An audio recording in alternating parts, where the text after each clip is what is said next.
तो मैं आप लोगों से एक सवाल पूछता हूँ।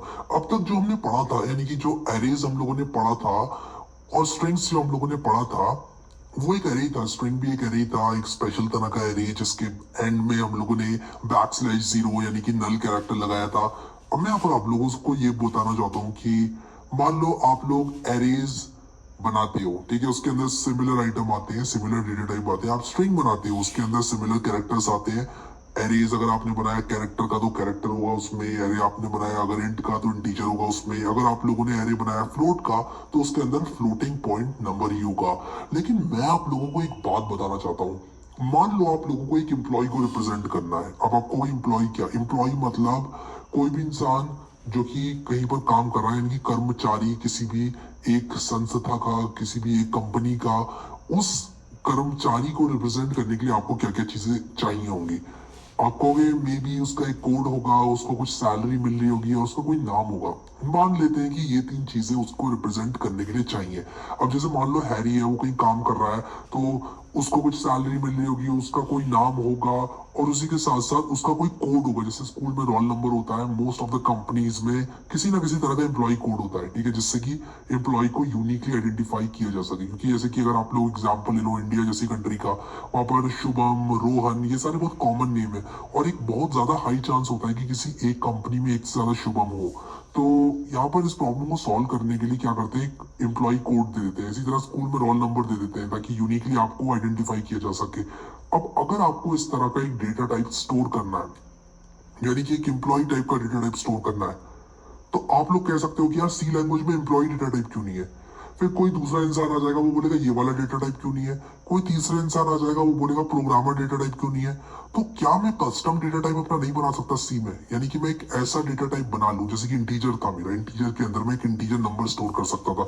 स्ट्रिंग के अंदर मैंने जो है सेम जो सिमिलर कैरेक्टर्स है, यानी कि जो टाइप कैरेक्टर है सिमिलर कुछ भी हो सकता है, यहाँ पर इंटीजर, फ्लोट, कैरेक्टर अगर मैं एरे के अंदर डाल रहा हूँ, अगर वो सिमिलर चीज है, कैरेक्टर है, तो उसको स्ट्रिंग कहते हैं। एरे क्या है, कॉम्बिनेशन ऑफ सिमिलर टाइप्स, हमने देखा था, ठीक है। तो यहाँ पर अगर मैं कुछ ऐसा करना चाहता हूँ कि एक एम्प्लॉय बनाऊं और एम्प्लॉय के अंदर ये तीन चीजें जो है मैं डिफाइन कर दूं कि भाई एक एम्प्लॉय के अंदर ये चीजें होंगी, और उसके बाद मैं 100 एम्प्लॉय बना सकूं, 200 एम्प्लॉय बना सकूं और आराम से इन प्रॉपर्टीज को एक्सेस कर सकूं, तो कितना अच्छा होगा। लेकिन क्या सी लैंग्वेज इसको अलाउ करता है, तो आंसर है यस, सी लैंग्वेज इसको अलाउ करती है। और देखेंगे हम कि स्ट्रक्चर की मदद से ये चीज कैसे होगी। अब एरे और स्ट्रिंग जो थे वो, इनफैक्ट स्ट्रिंग एक एरे ही है, तो एरेज एंड स्ट्रिंग्स मैंने यहाँ पर लिखा हुआ है क्योंकि स्ट्रिंग जो है वो एक तरह का एरे ही है। तो arrays and strings similar type of data hold करती है, लेकिन जो स्ट्रक्चर्स होते हैं वो डिसिमिलर डेटा होल्ड कर सकते हैं। जैसे कि स्ट्रक्चर में बना सकता हूँ एक एम्प्लॉय का, एक प्रोग्रामर का, एक टीचर का बना सकता हूँ, उसका नाम हो सकता है, उसके अंदर उसका स्कूल हो सकता है जहां वो पढ़ाता है। यानी कि एक एंटिटी को डिस्क्राइब करने के लिए अगर मुझे कस्टम डेटा टाइप की जरूरत पड़ गई तो मैं यहां से बना सकता हूँ, ठीक है, स्ट्रक्चर की मदद से। अब आप में से कई लोग कहोगे कि क्यों ना मैं एक अलग एरे बना लूं रोल नंबर का, बच्चों के एक अलग एरे बना लूं रोल नंबर के नाम का, और उनको मान लो उनके पास कौन कौन सब्जेक्ट्स हैं, उसका जो काउंट है उसका एक अलग एरे बना लूं। तो मैं कहूंगा इनको लिंक कैसे करोगे आप। यानी कि अगर मान लो आपने एक एरे बना लिया, एक एरे आप भरते चले जा रहे हो, उसके अंदर आप स्टूडेंट के रोल नंबर भरते चले जा रहे हो, उसके बाद आपने जो है उनकी जो भी सब्जेक्ट्स का काउंट है वो आपने स्टोर कर लिया, फिर उनका नाम भी आपने स्टोर कर लिया। लेकिन आप किस तरह से ट्रैक रखोगे, यानी कि अगर मुझे शुभम का ही रोल नंबर, शुभम का ही नाम और शुभम के ही नंबर ऑफ सब्जेक्ट्स का काउंट चाहिए, तो क्या मैं ऐसे नहीं दे सकता कि ये लो भाई S1, ये तीनों चीजें तुम्हें S1 से मिल जाएगी। तो अलग अलग स्टोर करना इज नॉट द सोल्यूशन। एक जगह पर एक तरह का डेटा टाइप बना लूं, अगर मैं जैसे कि मैं एम्प्लॉय नाम का डेटा टाइप बना लूं और मैं स्टोर कर दूं ये तीन चीजें, तो बड़े आराम से मैं ये काम कर सकता हूँ। देखना कैसे, स्ट्रक्चर की मदद से। तो यहाँ पर मैंने क्या किया है कि ये जो मेरा फोल्डर था इसको मैंने VS कोड में खोल दिया है और मैं यहाँ पर करूंगा क्या, एक प्रोग्राम बनाऊंगा 09_01_structures.c, ठीक है। ये स्ट्रक्चर का जो है इंट्रोडक्शन है, बहुत ही बेसिक एक टॉपिक में ले रहा हूँ स्ट्रक्चर। अब मैं अगर आप लोगों को बताता हूँ कि अगर मुझे एक इंटीजर बनाना है तो मैं इंट इस्तेमाल करता हूँ। मैं कहता हूँ int a is equal to 34। अगर मुझे एक कैरेक्टर बनाना है तो मैं कहता हूँ कैर b इज इक्वल टू जो भी कैरेक्टर मैं उसमें स्टोर करना चाहता हूँ उसको मैं सिंगल कोट में डाल सकता हूँ।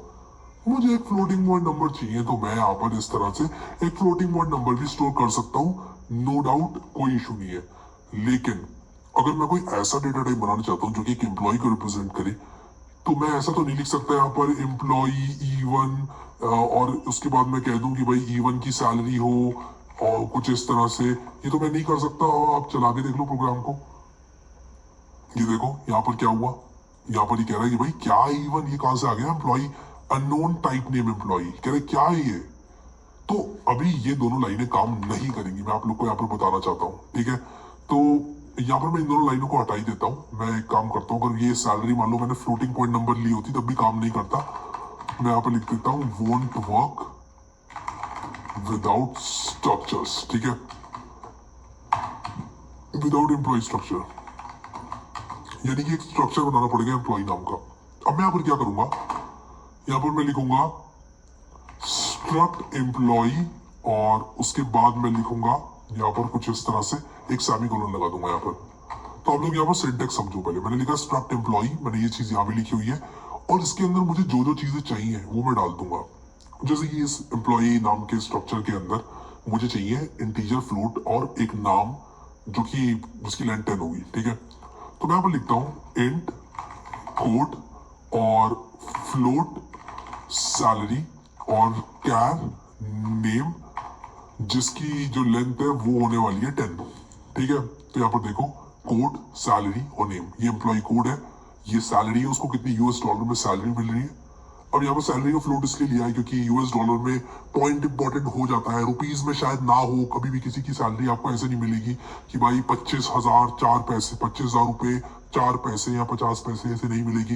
लेकिन अगर आप US डॉलर्स में बात करते हो तो हाँ, उसमें डेसिमल आ जाता है सैलरी में। इसलिए मैंने थोड़ा सा डेटा टाइप फ्लोट रखना था एक अपने इस एम्प्लॉय स्ट्रक्चर के अंदर, इसीलिए मैंने ऐसा किया, ठीक है। सो आई होप कि ये चीज आप लोगों को क्लियर हो गई होगी कि हम लोग जो है अपने कस्टम डेटा टाइप बना सकते हैं कुछ इस तरह से, ठीक है। अब एक बार मैंने कस्टम डेटा टाइप यहाँ पर बना लिया तो मैं यूज कर सकता हूँ इसको कुछ नए यहाँ पर एम्प्लॉइज बनाने के लिए। अब यहाँ पर देखो मैंने लिखा हुआ है 80 structure can be created as follows.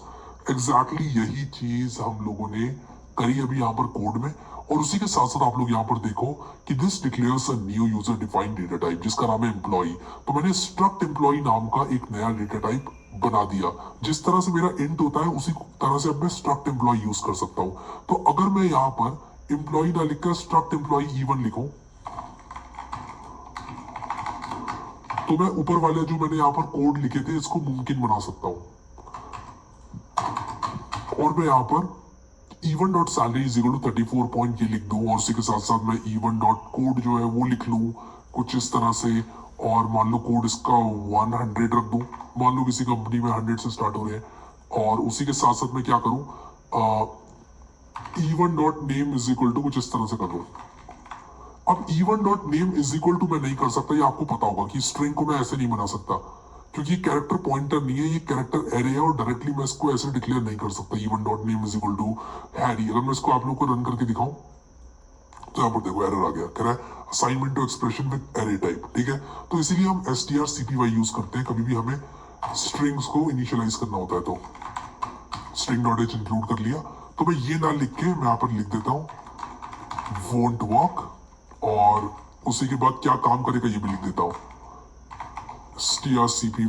और यहाँ पर मैंने लिखा हुआ है E1 डॉट नेम और हैरी, ठीक है। तो ये मेरा E1 डॉट नेम है, पहले टारगेट आता है और उसके बाद यहाँ पर सोर्स आता है। उसमें कंट्रोल एस दबा दिया गलती से, कोई बात नहीं, कंट्रोल एस मैंने करके इसको सेव कर दिया। और यहाँ पर आप लोग देखो कि E1 dot code is equal to 100 लिखने से कोड जो है इसका वो 100 हो जाएगा। सॉरी यहाँ पर है मेरा स्ट्रक्चर का, यहाँ पर है कोड इसका 100 हो जाएगा, फिर इसका सैलरी हो जाएगा 34.454 जो भी मैंने दिया है और नेम में इसके हैरी आ जाएगा, ठीक है। तो यहाँ पर मैंने बना लिया है क्या, एक स्ट्रक्ट एम्प्लॉय टाइप का E1 वेरिएबल मैंने बना लिया है। अब यहाँ पर स्ट्रक्ट एम्प्लॉय E1 लिखकर मैंने E1 नाम का एक वेरिएबल बनाया है जो कि टाइप स्ट्रक्ट एम्प्लॉय का है। ये चीज आप लोगों को शायद इनिशियली डाइजेस्ट करने में अजीब लगे, लेकिन बस ऐसा है जैसे इंट हुआ करता था वैसे स्ट्रक्ट एम्प्लॉय मैंने एक कस्टम डेटा टाइप डिफाइन कर दिया है और उस कस्टम डेटा टाइप को अब मैं इस्तेमाल कर सकता हूँ।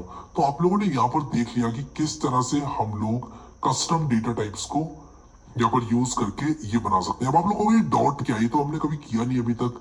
हमने डेसिमल के तौर पर डॉट को जरूर इस्तेमाल किया है सी लैंग्वेज में फ्लोटिंग पॉइंट नंबर्स में, लेकिन हमने अभी तक यहाँ पर इस तरह से डॉट यूज नहीं किया कभी भी किसी वेरिएबल के साथ। तो मैं आपको बताना चाहता हूँ, इसको कहते हैं मेंबर ऑपरेटर। और डॉट का मतलब होता है कि E1 का जो कोड है, यानी कि एम्प्लॉय E1 का कोड जो है उसको सेट कर दो 100, क्योंकि एक इंटीजर है इसलिए 100 के तौर पे सेट हो सकता है। सैलरी को 34.454 कर दो, और ये क्योंकि एक फ्लोटिंग पॉइंट नंबर है तो ये भी सेट हो सकता है। और उसके बाद str करना पड़ेगा स्ट्रिंग को सेट करने के लिए, तो E1 डॉट नेम को मैंने कर दिया है हैरी। अब यहाँ पर ये स्टोर हो चुके हैं, और मैं आप लोगों को यहाँ पर दिखाना चाहता हूँ एक printf करके। अगर मैं printf %d करूँ और उसके बाद में यहाँ पर E1 डॉट कोड लिखूँ, तो मुझे यहाँ पर जो 100 है वो प्रिंट होकर मिल जाएगा स्क्रीन में। जैसे कि आप देख सकते हो यहाँ पर 100 प्रिंट हो गया है मेरी स्क्रीन में, ठीक है। सो आई होप ये चीज क्लियर हो गई होगी आपको। अब यहाँ पर 100 क्योंकि स्क्रीन पर प्रिंट हो गया है, उसी तरह से सैलरी और नेम भी अगर आप प्रिंट करोगे तो वो भी हो जाएंगे। चाहो तो आप करके देख लो, वरना मैं करा देता हूँ आप लोगों को। यहाँ पर \n और यहाँ पर %f लगाना होगा या s लगाना होगा, और जहाँ पर मैंने ये इस तरह से %f लगाया है वो सैलरी के लिए लगाया है, और यहाँ पर मुझे क्या करना होगा, नेम। और आप देखो यहाँ पर जो चीज मैंने स्टोर करी थी वो यहाँ पर आ गई है। देखो आप लोग यहाँ पर देख सकते हो ये वैल्यूज यहाँ पर आ गई है। अब 454 जो है वो 453999 स्टोर हो रहा है। अब आपको अगर 3 डेसिमल तक चाहिए ये, तो आप कुछ इस तरह से कर सकते हो। आप लोग कर सकते हो %.3f, और आप %.3f करोगे तो यहाँ पर देखो ये 454 प्रिंट होके आ जाएगा, ठीक है। तो ये मैंने पिछले चैप्टर्स में बताया अच्छी तरह से। अब हम लोग आ जाते हैं वापस से नोट्स पे और देखते हैं यहाँ पर क्या लिखा है। अब यहाँ पर मैंने आप लोगों को दिखाया एक सी का स्ट्रक्चर बना के। मैंने यहाँ पर स्पेसिफिकली मेंशन किया कि सेमीकोलन इंपॉर्टेंट है, और उसी के साथ साथ मैंने ये भी बताया कि एक नया user defined data type declare हो जाता है, जो कि बिल्कुल ही इंट की तरह या फ्लोट की तरह होता है, ठीक है। अब इंट फ्लोट जो है वो सी लैंग्वेज के अंदर इनबिल्ट होते हैं, आप लोग यूज कर सकते हो विदाउट डिफाइनिंग एनी स्ट्रक्चर। यहाँ पर आपको स्ट्रक्चर को डिफाइन करना पड़ेगा इस तरह से, और आप फिर स्ट्रक्ट एम्प्लॉय को यूज कर सकते हो। एक चीज और यहाँ पर नोट करने वाली ये है कि यहाँ पर स्ट्रक्ट एम्प्लॉय पूरा लिखना पड़ेगा आपको, सिर्फ एम्प्लॉय लिखने से काम नहीं चलेगा। तो बहुत सारे लोग स्ट्रक्चर वेरिएबल क्रिएट करने के लिए कभी कभी सिर्फ स्ट्रक्चर का नाम लिख देते हैं और एरर आता है, वो परेशान हो जाते हैं। So we can use this user defined data type as follows. Struct लिखना पड़ेगा, उसके बाद एम्प्लॉय, उसके बाद E1। अब आप strcpy यूज कर सकते हो E1 डॉट नेम, और उसके बाद आप यहाँ पर हैरी लिख 10 कैरेक्टर है, तो ये 10 कैरेक्टर से ज्यादा आप मत कर देना। आपको इस तरह से रखना है इसको कि यहाँ पर ये जो स्ट्रिंग है वो फिट आ जाए, ठीक है। सो आई होप ये चीज क्लियर हो गई होगी। फिर कोड और सैलरी भी मैंने सेट कर दी, जैसे कि आपको भी बताया। अब यहाँ पर देखते हैं। So a structure in C is a collection of variables of different types under a single name। ये बहुत ही सिंपल डेफिनेशन है। मैं कॉम्प्लेक्स डेफिनेशन के लिए तो आप यहाँ पर what is structure in C लिख लेना, और आपको जो है बहुत ही खतरनाक सी डेफिनेशन मिल जाएगी। A struct in the C programming language is a composite data type declaration that defines a physically grouped list of variables under one name in a block of memory, allowing the different variables to be accessed via a single pointer or by a struct। मतलब मैं ये नहीं कह रहा हूँ ये गलत है, मैंने बोला ही नहीं ये गलत है। मैं बस ये बोल रहा हूँ आपसे कि आप लोगों को समझना है अगर, तो आप इसको देखो, और एक बार आपने ये चैप्टर कर लिया तो ये आपको कुछ समझ में आएगी। आपको कहोगे ये आसान है, तो समझ में आ तो रहा है, लेकिन बिगिनर हो तो शायद ना आए समझ में। मैं ये बोल रहा हूँ, आई एम नॉट सेइंग ये डेफिनेशन गलत है, दिस इज एक्चुअल डेफिनेशन, लेकिन उसको सिंपल करके मैंने नोट्स लिखे हैं, इसीलिए नोट्स बनाए आप लोगों के लिए। तो यहाँ पर A structure in C is a collection of variables of different types। अब यहाँ पर देखो अलग अलग तरह के वेरिएबल्स बनाए हुए हैं और इनको कलेक्ट करके एक एंटिटी में पैक कर दिया गया है, उसी को स्ट्रक्चर कहते हैं। एक सिंगल नाम में मैंने रख दिया है। अब यहाँ पर एक quick quiz. Write a program to store the details of 3 employees from user defined data.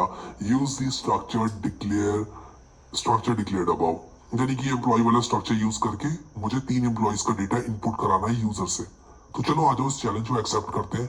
और गाइस अगर आप लोगों ने अभी तक ये वीडियो लाइक नहीं किया तो प्लीज ये वीडियो जरूर लाइक कर देना यार, क्योंकि I want this video to be like by a lot of people, और मैं चाहता हूँ कि आप लोग पसंद करें ताकि मैं इस तरह के और लेकर आऊँ आप लोगों के लिए वन वीडियो में एकदम धमाकेदार चीजें, ठीक है। समझ गए आप लोग। यहाँ पर मैं लिखता हूँ स्ट्रक्चर input_input.c, और मैं क्या करूंगा कि यहाँ पर बॉयलर प्लेट कोड डाल के ना कुछ इस तरह से, एक मिनट पहले मैं बॉयलर प्लेट कोड डाल देता हूँ और उसके बाद यहाँ पर मैं पेस्ट करूंगा और जूम इन कर लेता हूँ यार। ऑब्वियसली मैंने बहुत ही ज्यादा इसको वैसा कर दिया। बाय द वे मैं इसको एडिटर को जूम इन जूम आउट करने के लिए कंट्रोल प्लस माइनस का इस्तेमाल कर रहा हूँ, in case you don't know. ठीक है, तो यहाँ पर मैंने क्या किया, एक स्ट्रक्चर बना लिया और एक स्ट्रिंग डॉट एच भी मुझे इंक्लूड करनी पड़ेगी क्योंकि मैं strcpy यूज करूंगा। और यहाँ पर आप लोग देखो, मैं लिखूंगा स्ट्रक्ट एम्प्लॉई, मैं लिखूंगा E1 E2 और उसके बाद मैं लिख दूंगा यहाँ पर E3। अब मैं यहाँ पर क्या करूंगा, बोलूंगा यूजर से enter the value of E1, ठीक है। और उसके बाद मैं लिखूंगा scanf और मैं लिखूंगा यहाँ पर %d और यहाँ पर मैं क्या करूंगा, लिखूंगा कि E1 dot code, enter the value for code. फिर उसके बाद कोड के बाद मैं क्या करूंगा, मैं कहूंगा कि एम्प्लॉय कोड तो तुमने दे दिया, अब सैलरी दो। और यहाँ पर सैलरी आ जाएगी और %f आ जाएगा। बस ये है कि आप सामने वाला लगाना मत भूलना। मैं काम करता हूँ, इनको ऐसे लिखता हूँ और उसके बाद मैं कहूंगा कि enter the value of name, value for name of E1। और या तो आप गेट सी का इस्तेमाल कर सकते हो, ठीक है, या फिर सॉरी गेट एस का इस्तेमाल कर सकते हो, गेट्स का इस्तेमाल कर सकते हो, या फिर अगर आपको पता है स्पेसेस नहीं आने वाली है इसमें, तो मैं यहाँ पर एक सिर्फ सिंगल नाम लेना चाहता हूँ तो मैं यहाँ पर %s कर दूंगा, ठीक है। और सेम चीज मैं क्या करूंगा, E2 के लिए करूंगा और E3 के लिए करूंगा। तो मैंने अपना कीबोर्ड शॉर्टकट बना रखा है, कंट्रोल D बना रखा है मैंने अपना कीबोर्ड शॉर्टकट, वो यहाँ से बनाते हैं। यहाँ पे आप चेक करो, और मैंने वीडियो बना रखा है VS कोड पे पूरा, वो देख लेना अगर आपको कोई प्रॉब्लम हो तो। बट अभी हम C लैंग्वेज पढ़ रहे हैं तो let's stick to C language. यहाँ पर ऑल्ट दबा के मैंने मल्टीपल कर्सर्स बनाने हैं और E1 को कर देना है E2। सिमिलरली यहाँ पर मैंने वापस से ऑल्ट दबा के मल्टीपल कर्सर्स बनाने हैं कुछ इस तरह से, और यहाँ पर कर देना है E3 और बाकी सब चीजें सेम रहेंगी। प्रोग्राम को जरा रन करते हैं और यहाँ पर ये क्या हुआ, मैं वापस से रन करूंगा प्रोग्राम को और ये कह रहा है कि enter the value of code of E1, मैंने 1 कर दिया और ये एग्जिट हो गया। ये क्या हुआ, तो देयर इज समथिंग रॉन्ग यार, क्या प्रॉब्लम हुई होगी। तो मैंने एम्परसेंड नहीं लगाया, तो यार ये प्रॉब्लम तो आएगी। तो मैं एम्परसेंड यहाँ पर लगाऊंगा और यहाँ पर एम्परसेंड नहीं लगाऊंगा। बाय द वे ये आपको पता है अगर आपने स्ट्रिंग्स वाला चैप्टर देखा है तो। सो मैं यहाँ पर आप लोगों को बार बार ये नहीं बताऊंगा कि क्योंकि ये एक एरे है, ये ऑलरेडी एड्रेस होता है इसका नाम, तो आप समझ गए, इस पे एम्परसेंड नहीं आएगा, बट यहाँ पर एम्परसेंड जरूर आएगा। उप्स, मैंने गलत जगह लगा दिए clicks, ampersand, control S, program को रन करते हैं। तो मैंने यहाँ पर 1 डाला, फिर सैलरी कह रहा है, मैं कहूँगा 1.1, फिर यहाँ पर नेम कह रहा है, मान लो हैरी, फिर उसके बाद 2, फिर 2.2 और उसके बाद यहाँ पर नेम कह रहा है मान लो रोहन, और फिर उसके बाद यहाँ पर enter the value of E3 3, और उसके बाद value for salary of E3 3.4 और उसके बाद नेम फॉर E3 दिव्या, ठीक है। और ये प्रोग्राम एग्जिट हो गया। अब यहाँ पर मैं इसको थोड़ा बेहतर बना सकता था कुछ, यहाँ पर एक तो मैं कोलन लगा सकता था और स्पेस दे सकता था। अगर मैं कुछ इस तरह से कर दूं, कुछ इस तरह, कंट्रोल S दबाकर इसको मैं प्रोग्राम को रन करूं, और अब मैं अगर यहाँ पर एंटर करूंगा कुछ भी, तो देखो थोड़ा क्लीन लग रहा है प्रोग्राम। अब ठीक है, मैं यहाँ पर इसको कर लेना आप लोग, मैंने बना दिया है प्रोग्राम। अब आप में से ये लोग सोच रहे होंगे कि यार हमें पता कैसे चलेगा कि ये जो हमने स्ट्रक्चर बनाया है ये एक्चुअल में प्रिंट भी कर पाएगा ये वैल्यूज को, क्या ये वैल्यूज आई हैं इन तीनों स्ट्रक्चर्स में या फिर नहीं, इस बात की क्या गारंटी है। तो वो हम लोग आगे वेरीफाई जरूर करेंगे। अभी के लिए मैं इसको कंट्रोल S करके छोड़ दूंगा और यहाँ पर हमने एक क्विक क्विज को कंप्लीट किया, यानी कि हमने बना लिया एक program to store the details of 3 employees from user defined data.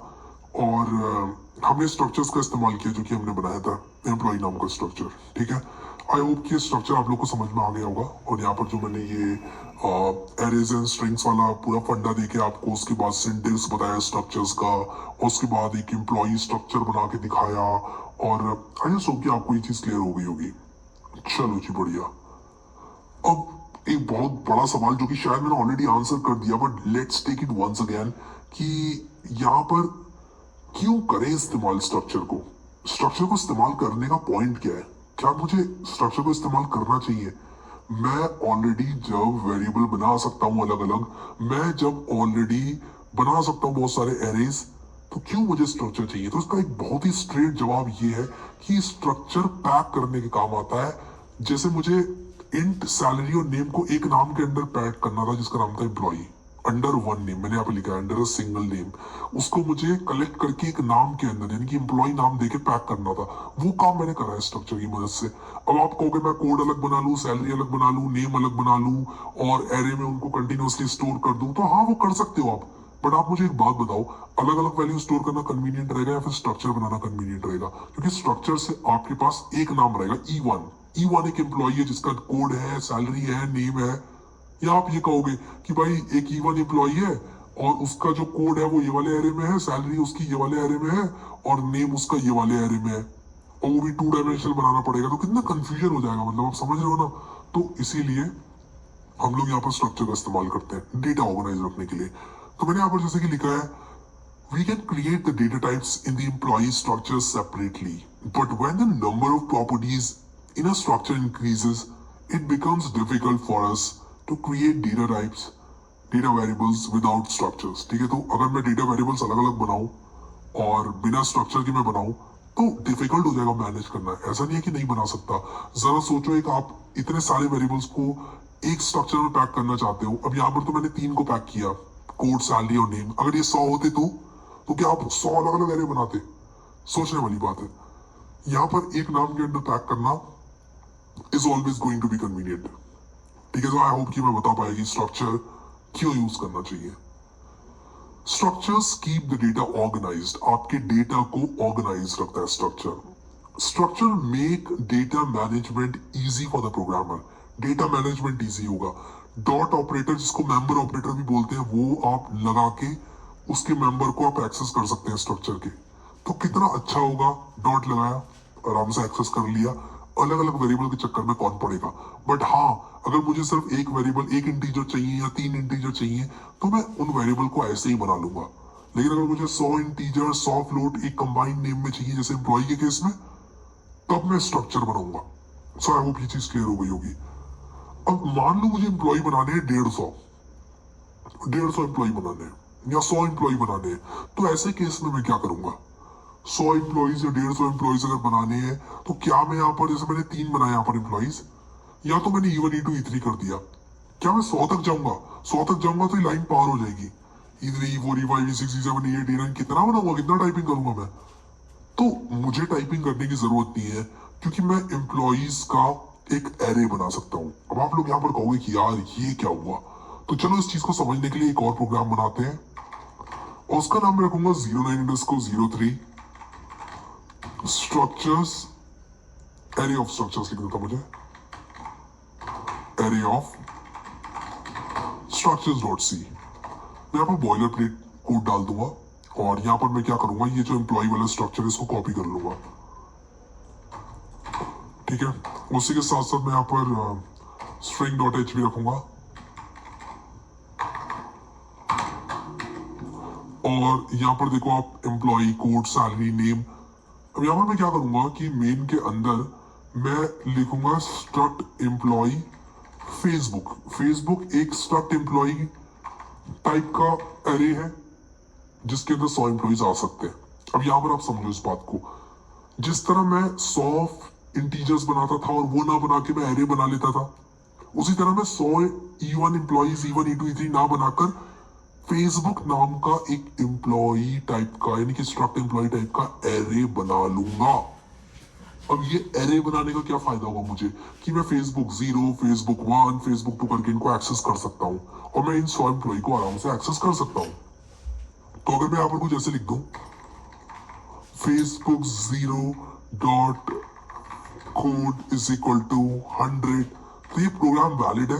मैं सारे एम्प्लॉइज को यानी कि सारी ये फेसबुक एरे के एलिमेंट्स को इस तरह से उनका कोड, उनकी सैलरी और उसी के साथ साथ उनका नाम के लिए मुझे यूज करना पड़ेगा strcpy। तो यहाँ पर मैं लिख दूंगा strcpy और यहाँ पर मैं लिख दूंगा ये, और मान लो मैं इसको देना चाहता हूँ हैरी, सैलरी इसको दे देते हैं 100 रुपये 45 पैसे। ठीक है, तो यहाँ पर ये डॉलर में है तो $100, $100.45। ठीक है, तो जिस तरह मैंने फेसबुक 0 को यहाँ पर इनिशियलाइज करा, आप फेसबुक 1 को इनिशियलाइज कर सकते हो, आप फेसबुक 2 को इनिशियलाइज कर सकते हो और आप वैल्यूज ये चेंज कर सकते हो। जैसे मान लो 101 रखना चाहते हो अगर आप एम्प्लॉय का जो कोड है वो, और उसकी सैलरी थोड़ी सी घटाकर 90.45 रखना चाहते हो और इसको आप रोहन करना चाहते हो तो आप ये चीज भी कर सकते हो। उसी के साथ साथ अगर आप लोग यहाँ पर एक और बनाना चाहते हो, मान लो ठीक है, अब यहाँ पर मैं 100 बना सकता हूँ, मैंने 100 एम्प्लॉय के लिए स्पेस एलोकेट की है तो मैं 100 बनाऊंगा, but most of the cases में वो फॉर लूप के अंदर होगा और मैं उसको जो है स्टोर करूंगा। But I just wanted to tell कि आप एरे ऑफ स्ट्रक्चर्स बना सकते हो। ठीक है, तो मैं यहाँ पर इसको जल्दी से चेंज कर देता हूँ ताकि ये सेंस बनाए। और यहाँ पर मान लो उसका नाम मैं रख रहा हूँ स्किल एफ खिलाड़ी। अब आपको ये कैसा नाम है, ठीक है, खिलाड़ी है स्किल एफ, इसलिए इसको मैंने स्किल एफ खिलाड़ी बोला है। हैरी रोहन स्किल एफ खिलाड़ी। अब यहाँ पर एक प्रॉब्लम है कि स्किल एफ खिलाड़ी थोड़ा बड़ा नाम हो गया तो मैं यहाँ पर इसको स्किल खिलाड़ी कर देता हूँ। 1 2 3 4 5 6 7 8 9 10 पार हो जा रहा है ये 10 से, तो कोई बात नहीं है, यहाँ पर मैं इसको 20 कर देता हूँ और अभी जो है ये चल जाएगा। ठीक है, मतलब काम हो जाएगा। अब देखो यहाँ पर क्या प्रॉब्लम आई है। ओके, तो मैंने यहाँ पर डॉट लगा दिया, मुझे कॉमा लगाना है। सेम प्रॉब्लम यहाँ पर भी है, कॉमा लगाना है यहाँ पर। अब ये प्रोग्राम चल जाएगा, देखो चल गया। ठीक है, अभी जो इसकी EXE बनी है इसको मैं डायरेक्टली भी चला सकता हूँ इसे, लेकिन प्रॉब्लम क्या होती है ना कि चलते ही बंद हो जाता है। तो मैंने आप लोग को बताया उसका क्या सॉल्यूशन है।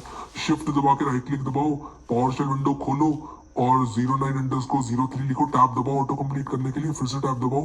EXE फाइल जो है ये फाइल का नाम यहाँ पर लाया हूँ मैं, एंटर करूंगा और ये देखो ये वाली फाइल जो है वो चल गई है। अब इसमें मैंने कुछ प्रिंट किया नहीं था इसलिए कुछ प्रिंट नहीं हुआ है। अगर मैं यहाँ पर प्रिंट एफ डन कर दूं और उसके बाद चलाऊं उस प्रोग्राम को तो ये प्रिंट एफ डन नहीं दिखेगा। और ये बेसिक्स है, मैं बेसिक्स पे वापस आ रहा हूँ, I am coming back to basics. क्यों नहीं चलेगा ये प्रोग्राम, आप लोग बताओ। देखो नहीं चला, नहीं आया डन यहाँ पर, क्यों नहीं आया? मैं चाहता हूँ सब लोग कमेंट में लिखे क्यों नहीं आया। मैं बहुत ही बेसिक्स में जा रहा हूँ वापस से, स्ट्रक्चर पे आते आते इतने सारे चैप्टर्स को सफर करके स्ट्रक्चर्स पर लाके मैंने आपको खड़ा कर दिया और आपके बेसिक्स क्वेश्चन कर रहा हूँ मैं। एक इंसान आपके बेसिक्स पर उंगली उठा रहा है, आपको नीचे कमेंट मारना है। मुझे बताओ आप लोग कि क्यों नहीं आया यहाँ पर डन लिखकर। टाइम स्टैम्प जरूर लगा देना वीडियो का, जब आप कमेंट मार रहे हो ना टाइम स्टैम्प लगा देना ताकि मैं बाद में देखता हूँ ना तो मैं रेफर कर सकूं कि भाई कौन सी बात का जवाब आपने दिया है। चलो ठीक है, तो इसीलिए यहाँ पर नहीं आया क्योंकि मैंने कंपाइल इसको करके रखा हुआ था पुराने इस .c को। अब मैं कंपाइल करूंगा इसको तो EXE बनेगी C फाइल की। चैप्टर 1 पे अगर आप आ जाओ तो उसमें ये सब चीजें बताई है। ठीक है, तो मुझे या तो GCC करके करना पड़ेगा 09_03 का जो .c फाइल थी। और अब मैं चलाऊंगा अगर इस EXE को, अब ये वापस से नहीं चला। आप लोग कहोगे अब क्यों नहीं चला, अब तो कंपाइल भी कर दिया।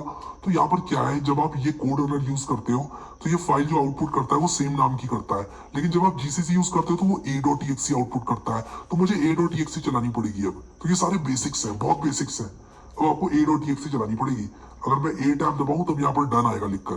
तो अगर मैं यहाँ पर -o करके उसका नाम डाल दूं इस फाइल का तब तो इसकी EXE बन जाएगी। यानी कि अगर मैंने इसको यहाँ कंपाइल कर दिया और उसके बाद चलाया यहाँ पर तब तो डर आएगा लिखकर।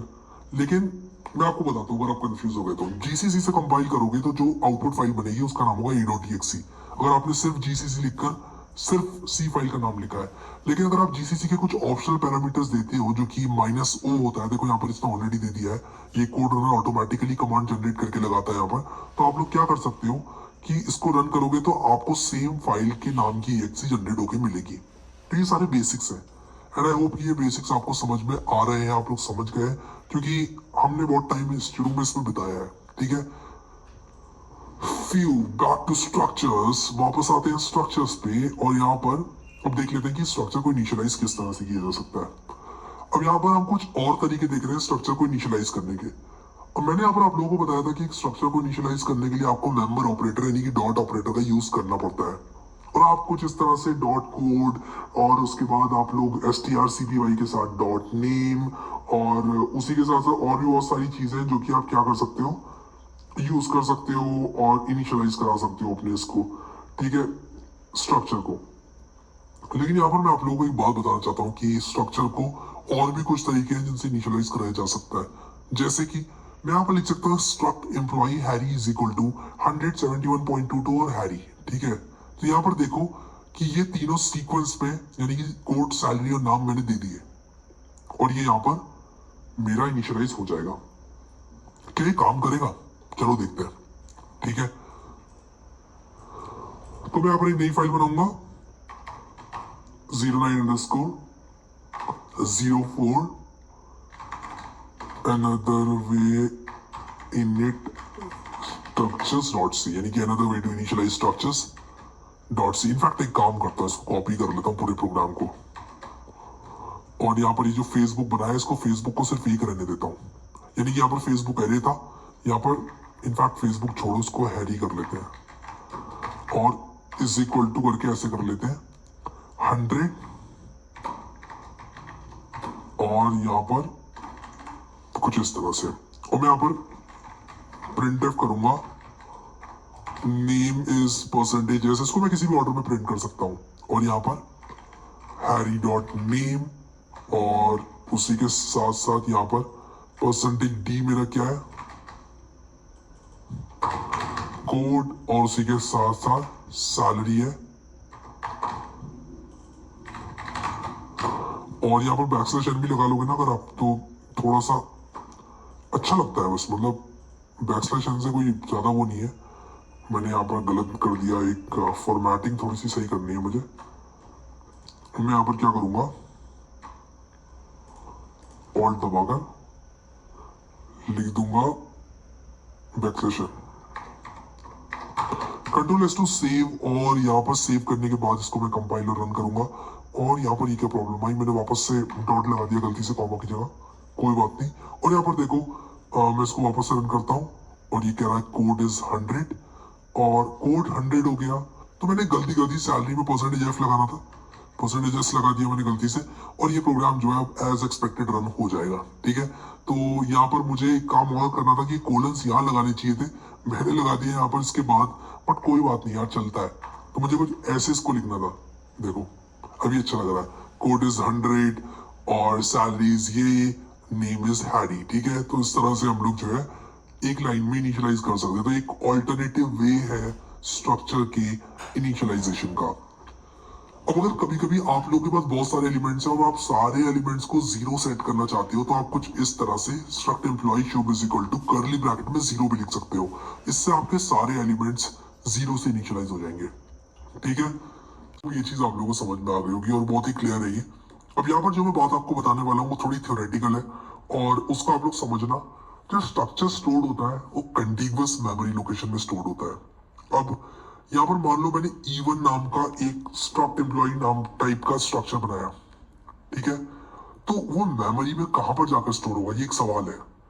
तो अगर मैं आप लोगों से सवाल पूछूं कि वो मेमोरी में जाकर कहां पर स्टोर होगा, तो वो होगा स्टोर कंटिगुअस मेमोरी लोकेशन में। यानी कि अगर 100 एक इंटीजर है और उसका एड्रेस 78810 मान लो कंपाइलर ने डिसाइड किया इसको यहाँ पर रखने का, तो जो अगला वाला जो मेरा सैलरी है जो फ्लोट है वो 78814, यानी कि इसका 4 ज्यादा, क्योंकि ये तो 4 बाइट लेगा इंटीजर, तो उसके पास 78814 से 4 बाइट तक 71.22 ये जो मेरा फ्लोट है वो स्टोर होगा। और उसके बाद क्योंकि ये भी 4 बाइट लेगा इसलिए इसमें 4 जोड़ा 78818 से हैरी यहाँ पर स्टोर होगा। तो ये कंटिगुअस मेमोरी लोकेशन में स्टोर होते हैं स्ट्रक्चर के जो एलिमेंट्स है। ठीक है, सो आई होप ये चीज क्लियर हो गई होगी आप लोगों को। अब यहाँ पर देखो आप लोग, in an array of structures these employ instances are stored adjacent to each other. यानी कि अगर इसका भी एरे बना दिया तो क्या होगा, ये के बाद ये के बाद ये, आप स्टैक कर लो इनको, यानी कि एरे जिस तरह कंटिगुअस मेमोरी लोकेशन में बनते हैं, तो अगला वाला जो मेरा अगर एक एरे बनाया मैंने 10 एम्प्लॉइज का, तो अगर ये उसका पहला एलिमेंट है और दूसरा एलिमेंट मैं यहाँ पर लगा दूंगा और सेम चीज करूंगा, इसकी जो मेमोरी है वो ऐड करके उसका अगला एड्रेस प्राप्त कर लूंगा एंड सो ऑन। तो कंटिगुअस मेमोरी लोकेशन में वो एरे भी चलेगा, यानी कि एरे ऑफ स्ट्रक्चर जो बनाया है वो। ठीक है, तो ये चीज जो है सिर्फ आप लोगों को पता होनी चाहिए, ज्यादा ये आप लोगों को काम नहीं आएगी उतना प्रोग्रामिंग में। बट अगेन यहाँ पर अगर आप लोग जो है इसको समझना चाहते हो कि मेमोरी में कैसे स्ट्रक्चर जो है रखा हुआ है, वो आप लोग जो है यहाँ पर देख सकते हो। अब कभी कभी जो है कंपाइलर में भी ये सब चीजें डिपेंडेंट हो जाती हैं, कुछ मिसलेनियस चीजें आती हैं, but again will keep it simple. और आगे बढ़ेंगे हम लोग पॉइंटर टू स्ट्रक्चर्स की तरफ। अब आप लोगों को ये पॉइंटर कहां से आ गया स्ट्रक्चर में, इंटीजर में कहां से आया था पॉइंटर, इंटीजर में भी तो पॉइंटर था। मैंने वहां पर क्या बताया था आपको, मैंने वहां पर आप लोगों को बताया था कि अगर आप लोग एक इंटीजर बना रहे हो तो आप एक पॉइंटर बना सकते हो इंट स्टार टाइप का, जो कि इंटीजर का एड्रेस स्टोर कर सकता है। अब यहां पर अगर मैं आप लोगों को एक स्ट्रक्ट एम्प्लॉई स्टार का पीटीआर बनाने को दूं, तो क्या वो स्ट्रक्ट एम्प्लॉई वेरिएबल को पॉइंट नहीं कर सकता? ऑब्वियसली कर सकता है। तो मैं PTR is equal to ampersand even करूं अगर, तो मैं इस चीज को यानी कि पीटीआर को इवन से पॉइंट करा सकता हूं, यानी कि इवन का एड्रेस उसमें स्टोर करा सकता हूं, और उसके बाद मैं उस पॉइंटर को डीरेफरेंस करके स्ट्रक्चर की इंडिविजुअल वैल्यू ही प्रिंट करा सकता हूं, बिल्कुल इस तरह से स्टार पीटीआर डॉट कोड। अब यहाँ पर बहुत कुछ हो गया, बहुत कुछ हो गया यहाँ पर, प्रोग्राम लिखना जो है बनता है, वरना शायद आप लोगों को क्लैरिटी उतनी ना आ पाए।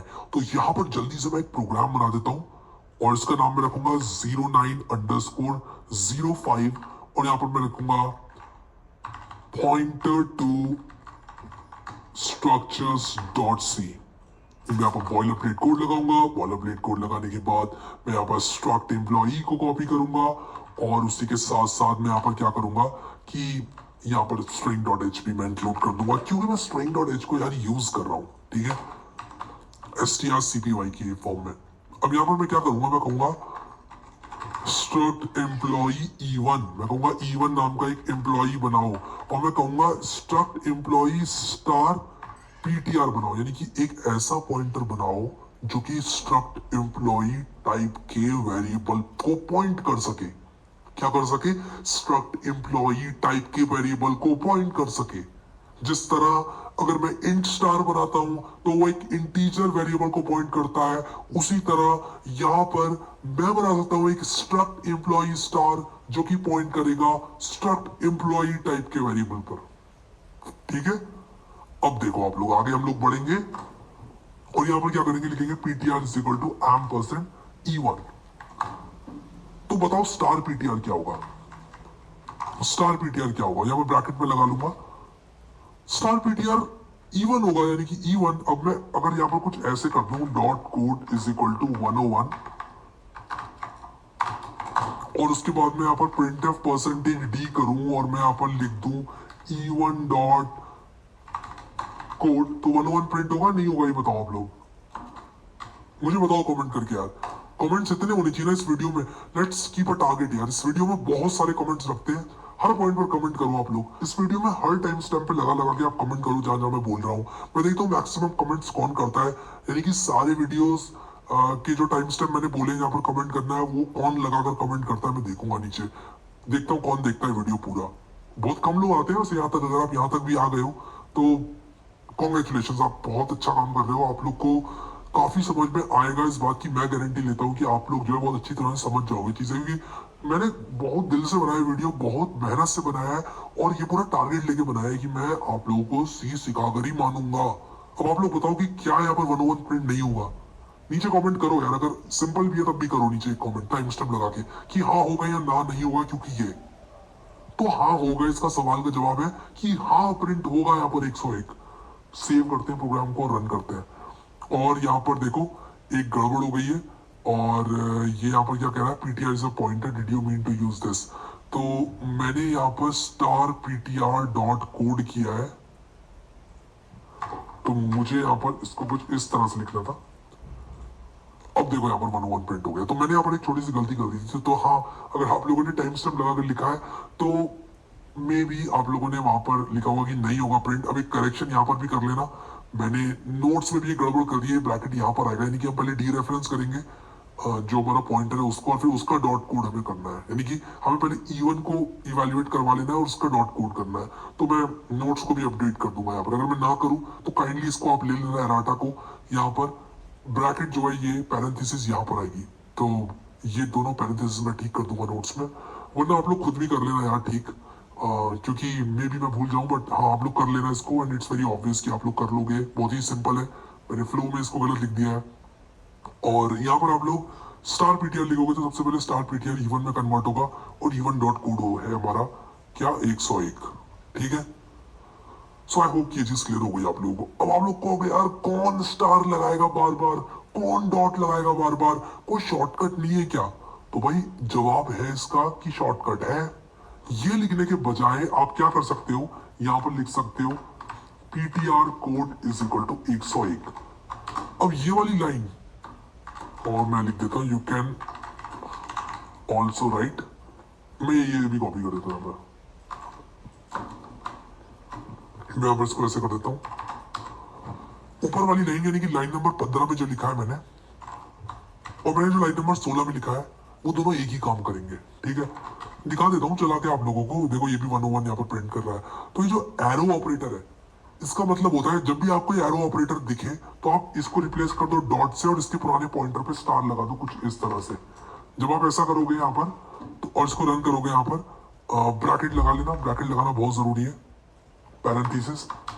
और इसको रन करोगे आप लोग तो यहाँ पर देखो 101 आएगा। और ये पैरेंथेसिस क्यों जरूरी है, ये ऑपरेटर प्रेसिडेंस पे इसका सवाल का जवाब है, और मैंने ऑपरेटर प्रेसिडेंस बहुत अच्छे से बताया पहले। तो ब्रैकेट आप लोग जो है वो लगा लेना। ठीक है, सो यहाँ पर हम लोग ब्रैकेट लगा लेंगे। सॉरी, मैं एरो ऑपरेटर लगा रहा हूँ अभी, तो यहाँ पर स्टार को मैं खत्म कर रहा हूँ। बट अगर हम नोट्स में वापस चले और देखें कि एरो ऑपरेटर में मैंने क्या लिखा है, तो आप लोग देखो यहाँ पर, instead of writing star ptr.code, we can use arrow operator to access structure properties as follows। अब यहाँ पर मुझे करेक्शन करना है नोट्स में कि मैंने जो ब्रैकेट है वो यहाँ पर स्टार के बाद लगा दिया है। I mean to write bracket के अंदर स्टार ptr, ये मैंने गलती कर दी है यहाँ पर नोट्स में। तो प्लीज हो सके तो एक कमेंट भी मार देना ताकि सब लोग ठीक कर दें। कमेंट्स आए होंगे बहुत सारे नीचे डिस्क्रिप्शन में, तो लोग जो है इसको करेक्ट कर लेंगे अपने आप। तो ये करेक्शन आपको करना है। ठीक है, तो ये एक और पॉइंट है, इसको मैं नोट कर देता हूँ पेपर पे, और उसके बाद मैं इसको ठीक भी कर दूंगा। ठीक है, और मुझे याद भी दिला देना, आप लोग रिमाइंड कर देना अगर ठीक मैंने नहीं किया तो। अब instead of writing star ptr.code हम ये एरो ऑपरेटर लगा सकते हैं। ये ब्रैकेट बाहर लगेगा, फिर से मैं बोल रहा हूँ, या फिर ptr कोड मैं इस तरह से लिख सकता हूँ। अब यहाँ पर ये जो एरो ऑपरेटर है, इसको एरो ऑपरेटर बोलते हैं, ये मैंने यहाँ पर बताया। तो एरो ऑपरेटर एक शॉर्टकट है, इससे ज्यादा कुछ नहीं है, जो कि हमारे लिए कन्वीनियंट बनाता है किसी भी ऐसे पॉइंटर को जो कि एक स्ट्रक्चर पे पॉइंट कर रहा है, उससे उसके मेंबर्स को एक्सेस करने के लिए हमें मदद करता है। ठीक है, चलो आ जाओ अब अगले टॉपिक पर, जो कि है passing structure to a function. क्या हम स्ट्रक्चर को फंक्शन पे पास कर सकते हैं या नहीं? तो हाँ, एक स्ट्रक्चर पास किया जा सकता है, एक फंक्शन को दिया जा सकता है, बिल्कुल ही किसी और डेटा टाइप की तरह। बिल्कुल ही किसी और डेटा टाइप की तरह, जैसे कि हम फंक्शंस को इंटीजर देते हैं, हम फंक्शन को फ्लोट देते हैं, और उसी के साथ साथ हम फंक्शन को और भी बहुत सारी चीजें जो देते हैं। तो यहाँ पर आप लोग देखो कि हम फंक्शन को एक स्ट्रक्ट एम्प्लॉय टाइप का वेरिएबल भी दे सकते हैं, और ये फंक्शन प्रोटोटाइप मैंने लिखा है शो का। तो बिल्कुल ही किसी और वेरिएबल की तरह एक स्ट्रक्चर भी पास करा दो फंक्शन में, बिल्कुल ही स्ट्रेट फॉरवर्ड आप लोग ये काम कर पाओगे। ठीक है, तो यहाँ पर मैंने लिखा है इसके बाद कि complete this show function to display the content of employ. तो मैं चाहूंगा कि ये क्विक क्विज आप खुद पूरी करें, लेकिन मैं यहाँ पर just for the sake of completion क्या करूंगा कि इस फंक्शन को पूरा करूंगा। मैं वॉइड शो बनाऊंगा यहाँ पर। तो मैं यहाँ पर क्या करता हूँ, VS कोड खोलता हूँ, और यहाँ पर मैं 09_06 और शो फंक्शन लिख देता हूँ, शो फंक्शन डॉट सी। तो ये पूरा प्रोग्राम जो है वो मैं कॉपी करता हूँ। थोड़ा टाइम बचा रहा हूँ मैं, मुझे स्ट्रिंग डॉट एच वगैरह सब कुछ लाना पड़ेगा वरना। और मैं यहाँ पर क्या करूंगा, वॉइड शो, और एक एम्प्लॉई ये ले रहा है। ठीक है, मैं यहाँ पर क्या करूंगा, सिंपली एक प्रिंटफ लगाऊंगा, और मैं लिखूंगा the code of employee is, थोड़ा जूम इन कर लेता हूँ, एम्प्लॉई इज, और यहाँ पर मैं सेमीकोलन लगाऊंगा, और कोड के बाद मैं यहाँ पर नेम, कोड के बाद सैलरी लिखता हूँ, उसके बाद नेम लिखता हूँ, और यहाँ पर कोड ऑफ एम्प्लॉई इसके बाद मैं लिखूंगा परसेंटेज डी, यहाँ पर परसेंटेज एफ लिखूंगा, और यहाँ परसेंटेज एस लिखूंगा, और ऑल्ट दबाकर मैं यहाँ पर क्या करूंगा, लिखूंगा EMP डॉट, और यहाँ पर लिख दूंगा क्या, कोड। इसको कॉपी करता हूं, पेस्ट करता हूं, या सैलरी, और यहाँ पर नेम। ठीक है, सो एक बैक स्लैश और लगा लेते हैं सब जगह, ताकि थोड़ा चीजें नई लाइन में दिखें। और इसको मैं रन करूंगा, तो यहाँ पर क्या हुआ, मैंने कुछ गड़बड़ कर दी क्या? क्या कह रहा है, इन शो पैरामीटर नेम ओमिटेड। तो ये क्या हुआ, कह रहा है पैरामीटर नेम ओमिटेड। तो परसेंटेज डी मैंने लगाया यहाँ पर, मैंने बिल्कुल सही सही किया। और यहाँ पर देखो मैंने कुछ गड़बड़ कर दी है शायद। यहाँ पर क्या किया मैंने, code of employ is emp dot code मैंने यहाँ पर लिखा है। ओके सो स्ट्रक्ट एम्प्लॉय भी तो लिखना पड़ेगा यार। ठीक है, अब ये कंपाइल हो जाएगा। बट यहाँ पर मैंने क्या किया है कि कुछ इस तरह से मैंने इसका कोड सेट किया है। मैं क्या करूंगा कि यहाँ पर शो को दे दूंगा E1, ठीक है, और इसको पॉइंटर की मदद से सेट करूंगा। तो इसकी जो सैलरी है उसको मैं कर दूंगा 11.01 और ptr डॉट नेम जो है उसमें मैं strcpy लगाऊंगा और यहाँ पर हैरी लिख दूंगा। और आप लोग देखो दी कोड ऑफ एम्प्लॉइज 101 सैलरी ये और नेम ऑफ एम्प्लॉइज हैरी। अब यहाँ पर एक चीज आप लोगों को दिखाता हूँ। अगर मैं यहाँ पर emp dot code is equal to 34 कर दूं और उसके बाद मैं क्या करूं, इसको प्रिंट करूं शो के बाद, इसको रन करूं, तो आप लोग देखो कि ये चेंज नहीं हुआ। मैंने यहाँ पर इसको चेंज करा तो ये चेंज यहाँ पर रिफ्लेक्ट नहीं हुआ। इसका मतलब ये हुआ कि स्ट्रक्चर की कॉपी गई है फंक्शन में, स्ट्रक्चर बाय रेफरेंस अपडेट नहीं हो रहा है। तो ये चीज यहाँ पर जो है मैं आप लोगों को बताना चाहता था। तो ये प्रोग्राम्स जो है सारे मैं आपको दे दूंगा, बिल्कुल भी आप लोगों को कोई चिंता करने की जरूरत नहीं है। नोट्स, प्रोग्राम्स, ये सब आप लोगों के लिए लिखे हैं मैंने। कुछ भी नहीं, आपको आराम से मिल जाने, ये बहुत ही इजीली 1 क्लिक डाउनलोड हो जाएगा, डिस्क्रिप्शन वगैरह में डाल दूंगा। बस आप यार वीडियो को लाइक कर देना, मेरे लिए इतना कर देना बस, और नीचे कमेंट मारते चलना। कोर्स के साथ साथ जैसे जैसे मैं बोल रहा हूँ मेरे साथ साथ कमेंट मारते रहे, और कोर्स कैसा लगा ये भी बताओ नीचे। हो सके तो शेयर कर देना, बट मैं ज़्यादा टाइम वेस्ट नहीं करूंगा आप लोगों का और आगे बढ़ूंगा। और यहाँ पर बताऊंगा आप लोगों को टाइप डेफ कीवर्ड के बारे में। अब टाइप डेफ कीवर्ड है ना, वो एक बहुत ही सिंपल सी चीज़ है, बहुत ही सिंपल सी चीज़ है। तो चलो यहाँ पर मैं क्या करता हूँ, एक प्रोग्राम की सहायता से बताता हूँ। मैं यहाँ पर क्या करूंगा, लिखूंगा 09_07 typedef.c और मैंने बॉयलर प्लेट कोड लगा दिया। इनफैक्ट मैं क्या करूंगा, बॉयलर प्लेट कोड यहां से कॉपी करूंगा और मैं इसको ऐसे कर देता हूं, ठीक है। तो यहां पर मैंने क्या किया है, मैंने स्ट्रक्ट एम्प्लॉय बनाया है, ठीक है, और शो में हटा देता हूँ। मुझे शो फंक्शन नहीं चाहिए अभी यहाँ पर, ना ये चाहिए मुझे। बहुत ही सिंपल रखना चाहता हूँ चीजों को मैं, ठीक है। यहाँ पर मैंने एक पॉइंटर बना दिया जो कि इवन को पॉइंट कर रहा है और उसका कोड सैलरी और नेम मैंने सेट कर दिया, ठीक है। और ये करने के बाद अच्छा मैं यहाँ पर कुछ कमेंट्स डालना चाहता हूँ।